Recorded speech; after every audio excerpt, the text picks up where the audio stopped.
So today we're going to do something a little different. We are going to make a Tortilla Española, and that is a classic Spanish dish. It goes back way back to about the 1700s or early 1800s. They're not quite sure when it first started being made, but there's some references in various literature in the early 1800s about how to make a Tortilla Española.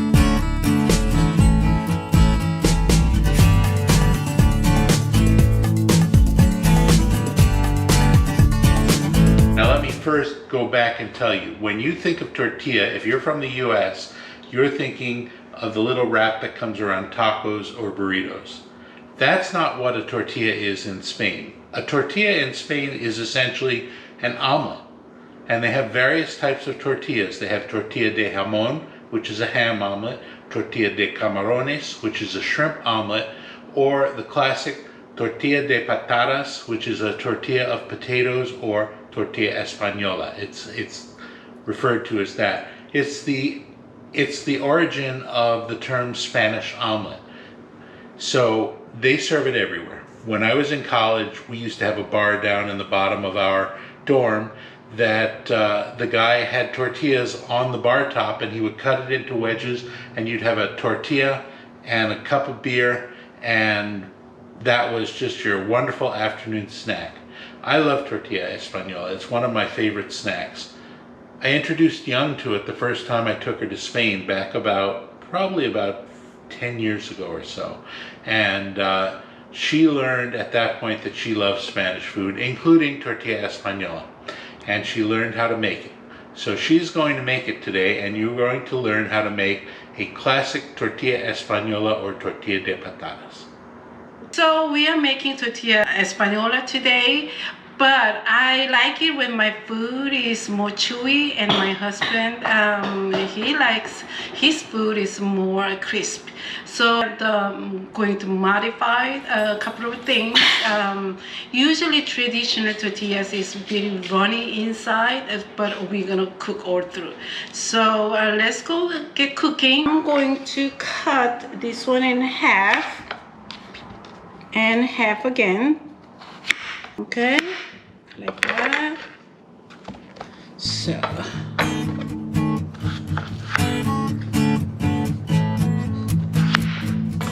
there we go. So we're gonna take these two to the microwave. I'm gonna run through for a minute.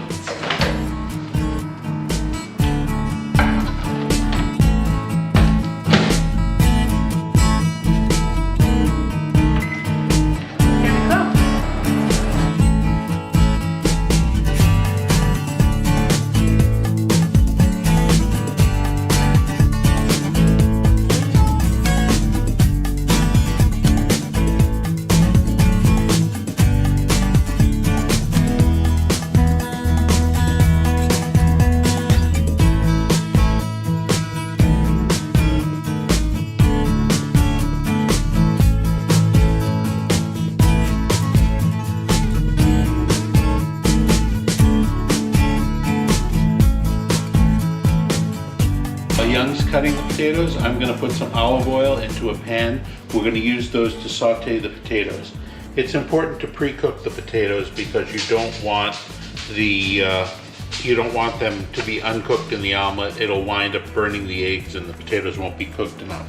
This way we pre-cook them, we put them in the omelet, and the whole thing will cook together.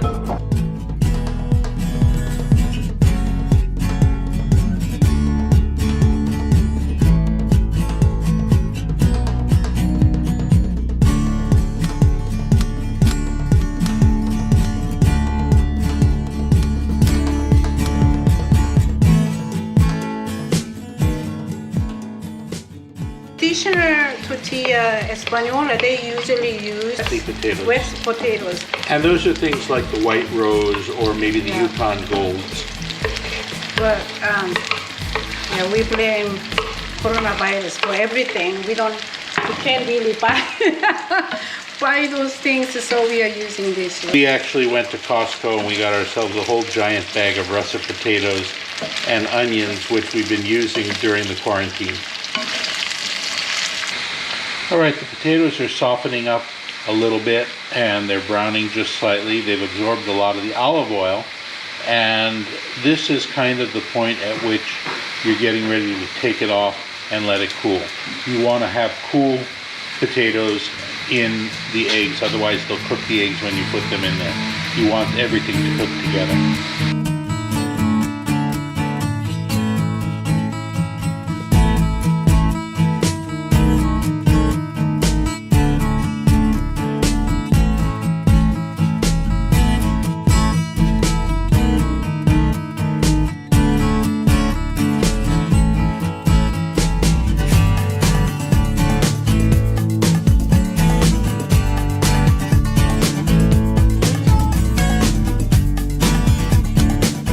You know, back in 1983, when I came home from Spain, I went and told my friends how much I like Spanish food, and they didn't really understand what I meant. They said, "Oh, you mean like tacos and burritos and that type of thing?" I said, "No, that's Mexican food."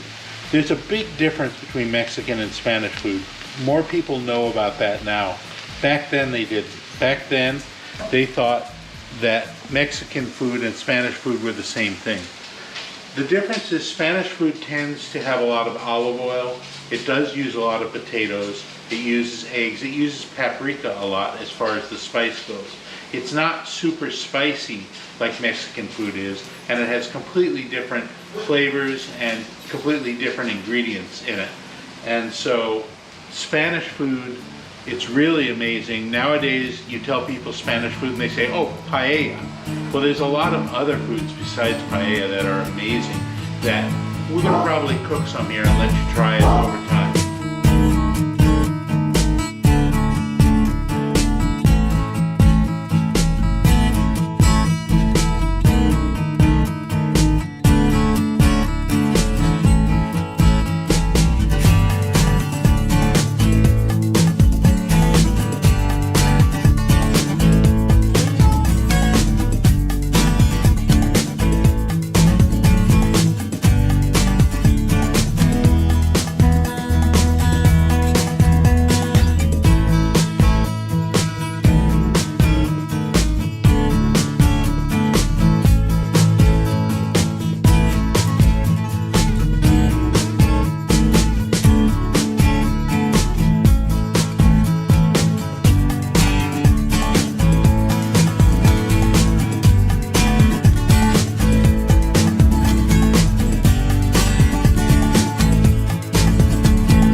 The oil that infused with onions.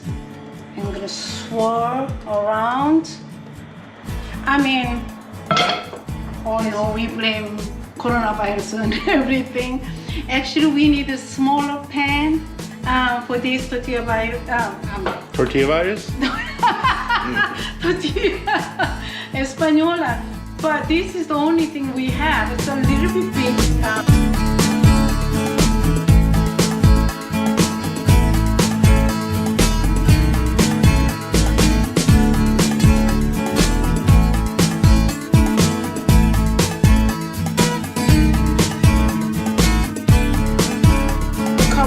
So you cook evenly.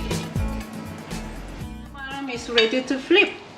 So it's very important to have this plate. It's smaller than pan. So we're gonna put it right here, like that, and we're gonna flip, like that. Now let me add that flipping the tortilla española is one of the hardest parts of this dish. Yeah.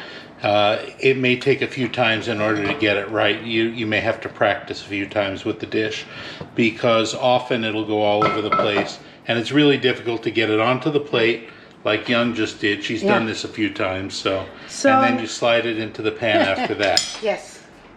So we're gonna gradually slide it into the pan.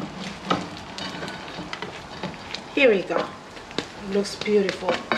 So we're gonna cook 5 minutes more and cover it, and that's it. Tortilla Española is usually about 2 inches thick or Yeah. thicker. This gonna be a little bit thinner because we are using bigger pan. Right, and they keep them on bar tops and they cut them into wedges and they give you a wedge with your Yeah. beer or your sangria or whatever, and Yes. it's really kind of a nice little snack to have.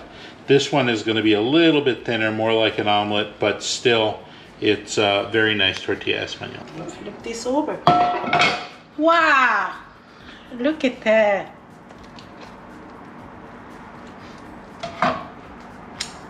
This is a beautiful tortilla española. Looks so beautiful. Go. Look at that, it's cooked perfect. Beautiful. I did a good job. Let's taste it.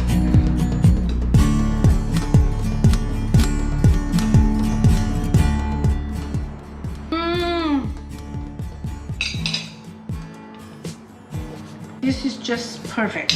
It's very crispy and the potato is very chewy. Oh my god. This is the best. Perfect.